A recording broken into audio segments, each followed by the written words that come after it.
หลังจากที่ว่าได้ข่าวทางพ่อของน้องเพิ่นแล้วทีนี้ผ่านไปหลายมื้อก็แบบว่ายัง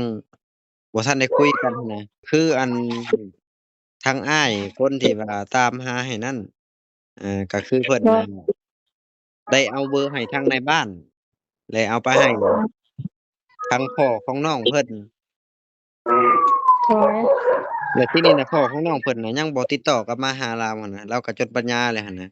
หรือว่ามีความในใจมันมีหยังกับทางแม่บ่จังว่าบ่อยากติดต่อกลับมาหั้นนะในอดีตมันผ่านเรื่องที่แบบมันเลวร้ายมากมายมาแล้วแต่ตอนนี้มันแค่ว่าคือให้ลูกภูมิใจว่าให้พ่อมารอกับลูกซื่อๆแล้วแต่ถ้าเขาบ่ได้มีความเพียบพร้อมหรือว่าเต็มใจก็ต้องไปซีเรียสอีหยังถือว่าเขาบ่เข้าใจเด้อที่มีความจริงใจนำกันเด้อโอ้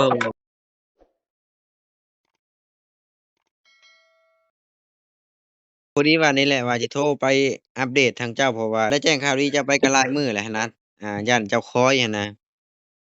อืมก็หลังจากที่ว่าได้ข่าวทางพ่อของน้องเพิ่นแล้วทีนี้ผ่านไปหลายมื้อก็แบบว่ายังบ่ทันได้คุยกันหั้นนะ อาก็คือทางอ้ายคนที่ว่าตามหาให้นั้นก็คือเพิ่นโดน่ะยได้เอาเบอร์ให้ทางในบ้านแล้วเอาไปให้ทางพ่อของน้องเพิ่นโดยแล้วทีนี้น่ะพ่อของน้องเพิ่นน่ะยังบ่ติดต่อกลับมาหาเราหั้นน่ะเราก็จนปัญญาแล้วหั่นน่ะบ่ต้องไปซีเรียสเนาะก็บ่ฮู้ว่าย้อนเหตุผลอิหยังเพิ่นจึงบ่ติดต่อกลับคืนมาหาเราหั้นน่ะ เพิ่นอาจจะยุ่งเวียกบ่หรือว่าเมียบ่อนุมัติบ่ ตอนนี้ทางเฮาก็ยังบ่ฮู้หั้นนะว่ามันอ่าเกิดหยังขึ้นหั้นนะบางทีเพิ่นบ่ว่างเฮาก็มีแต่ว่าคิดทางที่ดีไว้ว่าเพิ่นบ่ว่างคิดบวกเนาะบ่ได้เป็นหยังเนาะถือว่าคิดอืบวกนั่นแหละมหรือว่ามีความในใจมันมีหยังกับทางแม่บ่จังว่าบ่อยากติดต่อกลับมาหั้นนะเฮาก็ยังบ่ฮู้หั้นนะแต่ว่าหลังจากที่ประกาศมานี่มันก็เห็นแหละเนาะเพราะว่า FC หลายๆคนก็ว่ารู้จักฮอดบ้านพ่อของน้องเพิ่น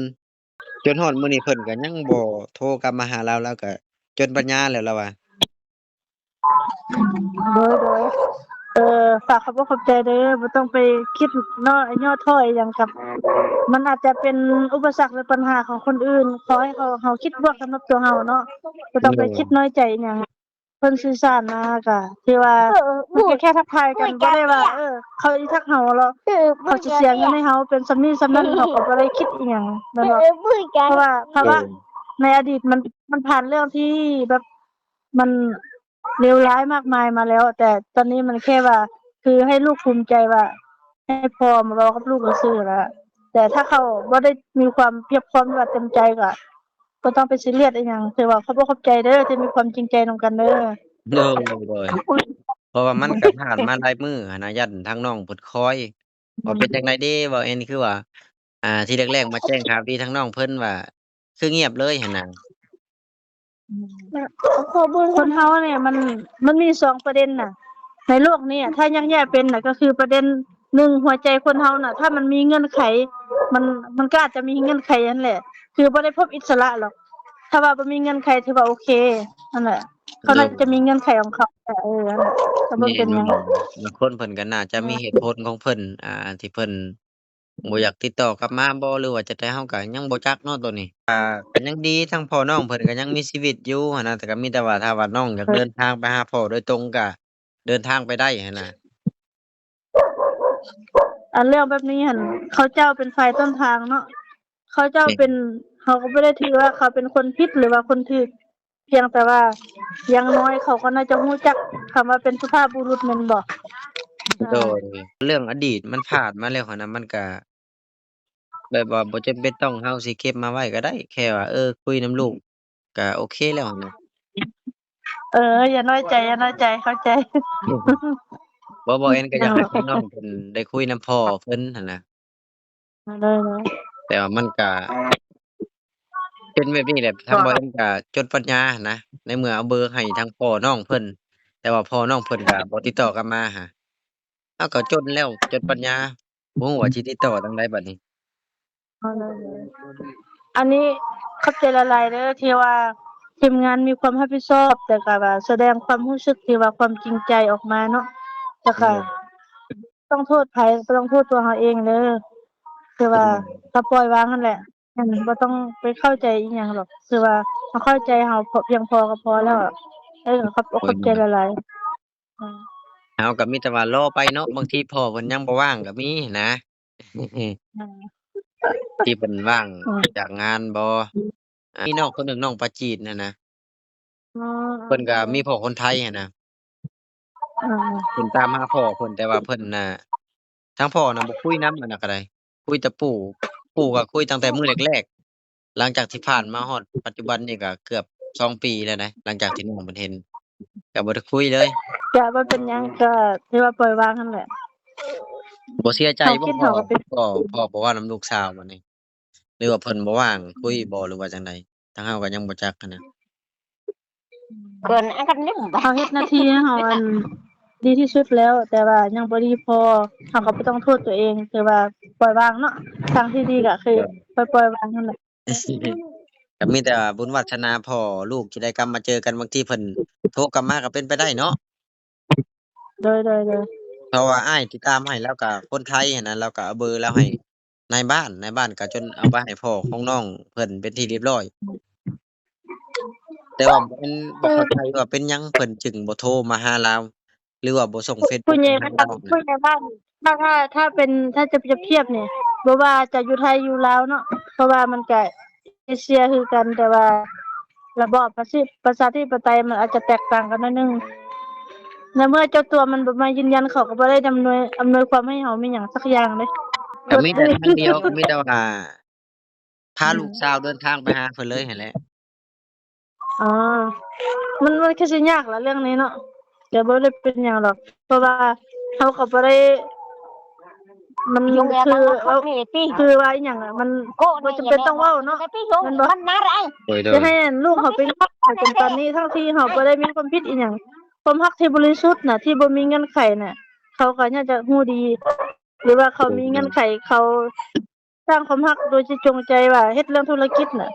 อันนั้นเป็นอดีตไปแล้ว แต่ว่าปัจจุบันเขาก็น่าจะเข้าใจความเป็นกลางแล้วก็ตอนนี้มันสมัยนี้มันเป็นยุคสมัยใดแล้วอะเนาะทางแม่บ่เสียใจบ่บัดนี้หลังจากที่ได้ข่าวพ่อลูกสาวแล้วลูกสาวบ่ได้คุยนำพ่อเพิ่นน่ะอืมก็ถือว่าแม่ก็ความรู้สึกของแม่ก็ว่าแม่เฮ็ดหน้าที่ที่ดีที่สุดแล้ว อืแต่เรื่องมนั้นเป็นชะตาวาสนาว่ะถ้าเขาคิดว่าบุญใจบุญตรงกันนะถ้าเขาบ่ได้คิดน้อยคิดใหญ่น่ะเขาก็น่าจะค้นหาลูกเขาให้ได้ แต่ว่าถ้าคิดว่าเขาบ่สำคัญจะมีอีกส่วนหนึ่งแต่ว่าก็แล้วไปเขาก็บ่ได้เอาผิดเอาโทษไผหรอกมีแต่ว่าบอกข่าวน้องเพิ่นนั่นแหละเพราะว่าน้องเพิ่นก็ตั้งใจว่าอยากเห็นพ่อเด้แต่ว่าสุดท้ายก็บ่ได้เว้านำพ่ออะนะเพราะว่าเราก็ติดต่อจนไปฮอดเอ่อตัวของเพิ่นแล้วหั้นนะแต่ว่าเพิ่นโทรกลับมาหาเราก็พอผ่านมาก็หลายมื้อก็จนปัญญาอืมเอก็เลยอโทรไปแจ้งซะเพราะว่ามันผ่านมาหลายมื้อแล้วก็โทรไปบอกเหตุผลจนว่าเพิ่นว่าปวดคองเนาะว่าจั่งใดคือบ่เห็นคือเงียบแท้เพิ่นว่า ถ้าเพิ่นคิดว่ายังเห็นน้องเป็นลูกเพิ่นก็น่าสิติดต่อกลับมาเนาะแม่นๆก็ถ้าว่าบ่ต้องน้อยใจเด้อถ้าว่าบ่ตัดขาดก็แสดงว่าบุญวาสนาทางน้องเพิ่นอาจจะบ่รอดนำพ่อเบิดเท่านั้นแหละโดยบ่เป็นหยังเพราะว่าโอ้ยโดยมันพ้นขีดอันตรายทุกอย่างแล้วนะโดยเพียงแต่ว่าหน้าซื่อๆน่ะแค่อยากอืมให้น้องแค่ว่าอยากให้น้องเห็นโดยที่พ่อเนาะที่ชอบบ่มีก็บ่ได้ว่าแต่ถ้าบ่มีเลยก็เขาบ่สื่อสารก็บ่ได้โทษเขาเด้แต่ว่าเขาก็เฮ็ดหน้าที่ของเขาดีที่สุดแม่นอันมันก็เป็นนี้เอ้ยคิดบวกสิทธิของแม่นเพิ่นถ้าเพิ่นบ่อยากโทรกลับมาก็เฮาก็มันก็บ่ได้เนาะอืมก็มีแต่ว่าเอ้ารอฟังไปบางทีดนๆไปเพิ่นติดต่อกลับมาก็สิให้เพิ่นพูดคุยกันหั้นน่ะ อืมถ้าว่าเพิ่นบ่ติดต่อกลับมาก็คือสิจบส่ำนี้ว่าโอกาสของเขาอืมเนาะถ้าเขาว่าเขาติดต่อมาแต่ว่าเขายังได้ล้มรับลูกเขาก็ถือว่าวาสนาเขายังมีโอกาสเขายังมีอะนะแม่นแต่ว่าเขาโทรมา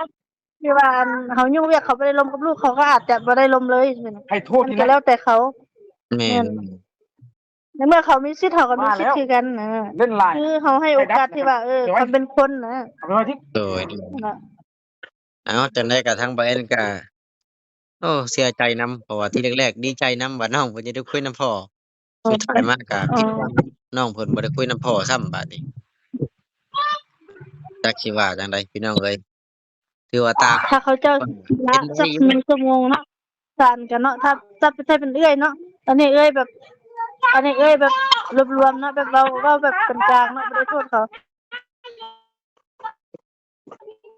ลองเสียสละหนังสือว่ามันเป็นจังไดมาจังไดอย่างน้อยก็เห็นหน้าลูกที่เขาเติบโตเขาเป็นจังไดหน้าตาเขาแบบใด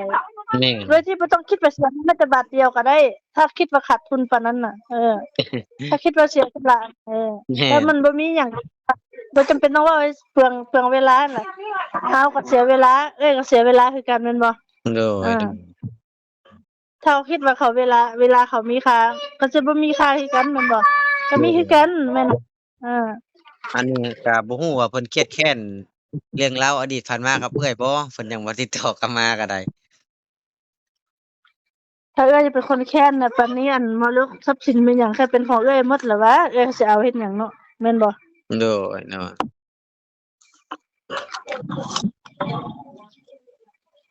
เฮาก็จังก็บ่มีหยังหลายเด้อเอ้ยเด้อก็มาแจ้งข่าวนี่แหละที่แรกๆว่า ดีใจนำน้องเพิ่นสิได้คุยนำพ่อแต่ว่าสุดท้ายแล้วก็คือตามหาพ่อเพิ่นก็ยังมีชีวิตแต่ว่าทางในบ้านเพิ่นก็เอาเบอร์คนที่ตามหาให้ก็เอาไปให้เพิ่นไปนที่เรียบร้อยแต่ว่าเพิ่นน่ะโทรกลับมาก็มีแต่ว่าฟังไปนั่นแหละเอื้อยถ้าว่าเพิ่นบ่ได้คุยก็ถือว่าบ่ได้คุยหันนะ อืม เอาสำหรับมื้อนี้ก็บ่มีหยัง แต่ หลาย เขาก็ เด้อ โดย โดย เขาก็ยังเป็นมิตรภาพแน่นอนคือเก่าก็บ่ต้องไปคิดอีหยังเนาะปล่อยวางเนาะ โดย เอ สบาย อ ดี